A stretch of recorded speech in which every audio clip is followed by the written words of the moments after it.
വിശുദ്ധ യോഹന്നാൻ അറിയിച്ച നമ്മുടെ കർത്താവ് യേശു മിശിഹായുടെ പരിശുദ്ധ സുവിശേഷം 14-ാം അധ്യായം 1 മുതൽ 11 വരെയുള്ള തിരുവചനങ്ങൾ.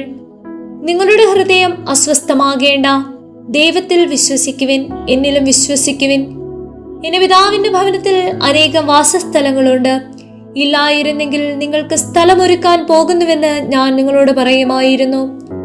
ഞാൻ പോയി നിങ്ങൾക്ക് സ്ഥലമൊരുക്കി കഴിയുമ്പോൾ ഞാൻ ആയിരിക്കുന്നിടത്തേക്ക് നിങ്ങളും ആയിരിക്കേണ്ടതിന് ഞാൻ വീണ്ടും വന്ന് നിങ്ങളെയും കൂട്ടിക്കൊണ്ടുപോകും. ഞാൻ പോകുന്നിടത്തേക്കുള്ള വഴി നിങ്ങൾക്കറിയാം. തോമസ് പറഞ്ഞു, കർത്താവേ, നീ എവിടേക്ക് പോകുന്നുവെന്ന് ഞങ്ങൾക്കറിഞ്ഞുകൂടാ, പിന്നെ വഴി ഞങ്ങൾ എങ്ങനെ അറിയും? യേശു പറഞ്ഞു, വഴിയും സത്യവും ജീവനും ഞാനാണ്. എന്നിലൂടെ അല്ലാതെ ആരും പിതാവിന്റെ അടുക്കലേക്ക് വരുന്നില്ല.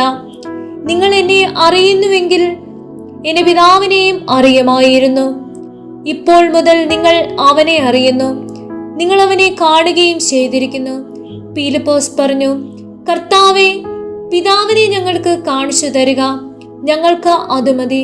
യേശു പറഞ്ഞു, ഇക്കാലം അത്രയും ഞാൻ നിങ്ങളോടുകൂടി ഉണ്ടായിരുന്നിട്ടും പീലിപ്പോസേ, നീ എന്നെ അറിയുന്നില്ലേ? എന്നെ കാണുന്നവൻ പിതാവിനെ കാണുന്നു. പിന്നെ പിതാവിനെ ഞങ്ങൾക്ക് കാണിച്ചു തരിക എന്ന് നീ പറയുന്നത് എങ്ങനെ? ഞാൻ പിതാവിലും പിതാവ് എന്നിലും ആണെന്ന് നീ വിശ്വസിക്കുന്നില്ലേ? ഞാൻ നിങ്ങളോട് പറയുന്ന വാക്കുകൾ സ്വമേധയാ പറയുന്നതല്ല. പ്രത്യുത എന്നിൽ വസിക്കുന്ന പിതാവ് തന്റെ പ്രവൃത്തികൾ ചെയ്യുന്നതാണ്. ഞാൻ പിതാവിലും പിതാവ് എന്നിലുമാണെന്ന് ഞാൻ പറയുന്നത് വിശ്വസിക്കുവിൻ, അല്ലെങ്കിൽ പ്രവൃത്തികൾ മൂലം വിശ്വസിക്കുവിൻ.